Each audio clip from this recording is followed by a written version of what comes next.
Hi hello welcome to my channel friends. రోజు వంటలు చేస్తున్నాం కదా. ఈరోజు ఎన్నపూస ఈజీగా ఎలా తీసుకుందామో అది చేసి చూపిద్దాం అనుకుంటున్నాను. అది ఎలా చెయ్యాలో చూద్దాం. మిక్సీలోనే ఈజీగా చేసుకోవచ్చు. మనం చిలకటం అవన్నీ చేయవసరం లేదు. చాలా సింపుల్గా ఎన్నపూస తీసుకొని నెయ్యి కాసుకోవచ్చు. అది ఎలా చేద్దామో, వాటికి ఏమేం కావాలో, ఎలా తయారు చేయాలో చూద్దాము. ముందుగా మనం పాలు కాసుకుంటాం కదా, ఇలాగా పాలు కాసుకోవాలి. కాసుకున్న తర్వాత కొద్దిసేపు పాలు చల్లారిన తర్వాత ఫ్రిడ్జ్లో పెడితే ఇక మేగడ ఇలా వస్తుంది. ఈ మేగడ మనం ఒక బౌల్లోకి తీసుకోవాలి. చక్కగా బాగా వచ్చింది మేగడ కొద్దిసేపు ఫ్రిడ్జ్లో పెడితే. అలాగే ఈ ఉన్న పాలు మళ్ళీ కొంచెం గోరువెచ్చగా చేసుకొని పెరిగేసుకుంటే అది పెరుగు అవుద్ది. కాసేపటికి ఆ పెరుగు మీద మేగడ ఎలా ఉంటుందో చూపిస్తాను మీకు, ఎలా తీయాలో. ముందుగా మనం మిక్సీ తీసుకోవాలి. ఆ మిక్సీకి ఎలాంటి బ్లేడ్ ఉంటుంది, ఈ బ్లేడ్ మనం పెట్టుకోవాలి. మిక్సీకి పెట్టుకొని అప్పుడు దాంట్లో మేగడ వేసుకుందాం. ఈ బ్లేడ్ ఎలా ఫిట్ చేసుకోవాలి. ఇప్పుడు మేగడ ఎలా వేసుకోవాలో చూద్దాం ఫ్రెండ్స్. ఇక పెరుగు ఇలా తోడు పెట్టుకున్న తర్వాత ఈ మేగడ అంతా చక్కగా ఇలా పైకి వచ్చింది. మనం పాల మీద కూడా కావాలంటే తీసుకొని దాంట్లో కొంచెం మజ్జిగ వేసుకొని రోజు ఆ మేగడ దాచుకోవచ్చు. రోజు తీయవసరం ఉండదు. ఇలా మనం మేగడలు నీట్గా ఇలా చక్కగా ఫ్రిడ్జ్లో పెట్టుకొని మనం భోంచేసే ముందు మేగడ అంతా తీసుకొని చక్కగా ఒక బౌల్లో వేసుకోవాలి. నేనైతే ఇక ఇలా వేసుకొని దాచుకున్నాను. ఇది వారం రోజులకి ఇలా వచ్చింది మాకు.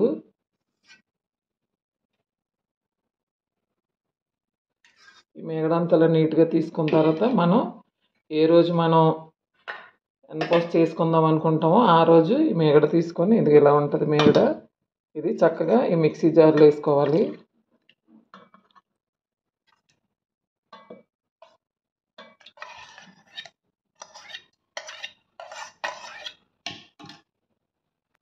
ఈ మేగడ ఇలా వేసుకున్నాం కదా ఫ్రెండ్స్. ఇప్పుడు దీంట్లో మేగడ ములిగేంత వాటర్ పోసుకోవాలి మనం.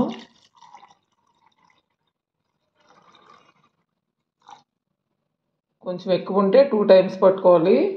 సగం వరకే వేస్తే బాగుంటుంది. ఎక్కువ వేసినా మళ్ళీ మిక్సీ పట్టేటప్పుడు మొత్తం చిందిద్ది. అలా కాకుండా మనం చక్కగా ఇక్కడ సగం వరకు మేగడ వేసుకొని తర్వాత వాటర్ వేసుకుంటే బాగుంటుంది. ఇలా మిక్సీ చేసుకోవాలి. చూసారు ఫ్రెండ్స్ ఎంత బాగా వచ్చేసింది ఎన్నపూస. చక్కగా నీట్గా ఏమీ ఇది లేకుండా తెల్లగా ఎంత బాగుందో. ఇదంతా మనం ఇప్పుడు ఒక బౌల్లో వేసుకుందాం.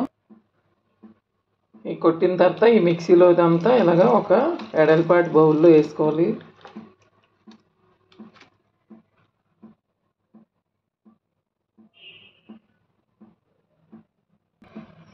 చూసారా మిక్సీకి కొద్దిగా కూడా అంటలేదు, నీట్గా వచ్చేసింది.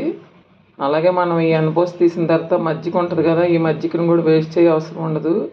చక్కగా ఒక బియ్యం కొద్దిగా ఒక గ్లాస్ బియ్యం వేసుకొని కొంచెం మెంతులు వేసుకొని ఈ మజ్జిగలో నానబెట్టుకొని మజ్జిగట్లు వేసుకోవచ్చు. అలాగే ముందు మీకు ఒక వీడియోలో చూపించాను కదా ఫోమ్ రొట్టి, అది కూడా అలా చేసుకోవచ్చు దీన్ని వేస్ట్ చేయకుండా. ఈ ఎన్నపూస ఇప్పుడు నీట్గా ఒక గిన్నెలోకి తీసుకుందాం. ఇలాంటి మందపాటి గిన్నె తీసుకోవాలి. పలచటిదైతే మళ్ళీ మనం కాసేటప్పుడు మాడిపోద్ది. అలాగే ఇప్పుడు చక్కగా చేయి తడిసేసుకొని ఈ ఎన్నపూస అలా నీట్గా చేసుకొని ఇలా తీసుకోవాలి. చూసారా ఎంత బాగుందో. ఇలా బౌల్లో వేసుకోవాలి. ఇది చక్కగా కవ్వం అవి ఏం అవసరం ఉండదు, అసలు ఈజీగా చేసుకోవచ్చు. చక్కగా మళ్ళీ అదే మిక్సీ గిన్నెలో కొద్దిగా వేరే బ్లేడ్ పెట్టుకొని కొంచెం రైసు మెంతులు పెట్టి నానబెట్టుకుంటే మార్నింగ్ టిఫిన్ కూడా అయిపోద్ది. ఇలా వాటర్ అది లేకుండా ఈ మజ్జిగ మన ఎన్నపూస తగలకుండా కొంచెం ఇలా అని తీసుకోవాలి. ఇది ఒక బాక్స్ పెట్టుకుని చక్కగా అది మేగడ నిండిన తర్వాత మనం ఇలా కొట్టుకోవాలి. రోజు చేయవసరం లేదు, వారం ఒకసారి ఇలా చేసుకుంటే సరిపోద్ది. ఈ ఎన్నపూస ఒక 10 నిమిషాలు మిక్సీలో ఫ్రిడ్జ్లో పెడదాం. ఫ్రిడ్జ్లో పెడితే కొంచెం నీట్గా అవుద్ది. ఇలాగ ఉన్న ఈ మజ్జిగ కూడా వచ్చేస్తుంది. అప్పుడు చక్కగా వెన్న స్టవ్ మీద పెట్టి కాసుకుందాం, నెయ్యి తయారవుద్ది. ముందుగా మనం తీసుకున్నాం కదా ఫ్రెండ్స్ ఎన్నపూస, చూసారు ఇలాగ ఉంటుంది. ఒక పావు గంట మనం ఫ్రిడ్జ్లో పెడితే చక్కగా వాటర్ అంతా ఇదైపోయి ఇలా గట్టిగా ఇలా చక్కగా బాగుంటుంది. చేయికి అంటుకుంటూ వస్తుంది. చూసారా ఇలా చక్కగా. ఇప్పుడు ఇది మనం కాసుకుందాం. సిమ్లో పెట్టే కాసుకోవాలి, హైలో అసలు పెట్టకూడదు, మాడిపోద్ది నెయ్యి. చక్కగా సిమ్లో దగ్గరుండి కాసుకుంటే చాలా బాగుంటుంది. మన ఇంట్లో వచ్చిన నెయ్యి కదా, గ్యాస్ వెలిగించుకున్నప్పుడు పెట్టుకుందాం. సిమ్లో పెట్టుకోవాలి. ఇది ఇలా చక్కగా మరిగిన తర్వాత మనకి మంచి స్మెల్ వచ్చింది కదా, అలాంటప్పుడు కొన్ని మెంతులు వేసుకుంటే ఎండపోసి ఎక్కువ రోజులు నిల్వ ఉంటుంది, చక్కగా టేస్ట్ బాగుంటుంది, పాడవకుండా ఉంటుంది ఎక్కువ రోజులు. మనం ఇది చక్కగా నెయ్యి అయి వచ్చిన తర్వాత మనం కొంచెం మెంతులు వేసుకొని ఆ తర్వాత మనం స్టెయిన్ సహాయంతో ఏదన్నా ఒక బాటిల్లో వడకట్టుకోవాలి, ఒక స్టీల్ డబ్బాలు వడకట్టుకొని నిల్వ ఉంచుకుంటే బాగుంటుంది. అలాగే ఈ విధంగా ఎండపోసి ఈజీగా తీసుకోవచ్చు. మీకు కూడా అందరికి నచ్చింది అనుకుంటున్నాను నేను. ఈ వీడియో మీకు అందరికి నచ్చితే లైక్ చేయండి, షేర్ చేయండి, సబ్స్క్రైబ్ చేయండి. మీరు కూడా ఎక్కువ కష్టపడకుండా ఇలా ఈజీగా ఎండపోసుని తీసుకోండి, బాగుంటుంది. Okay friends, bye.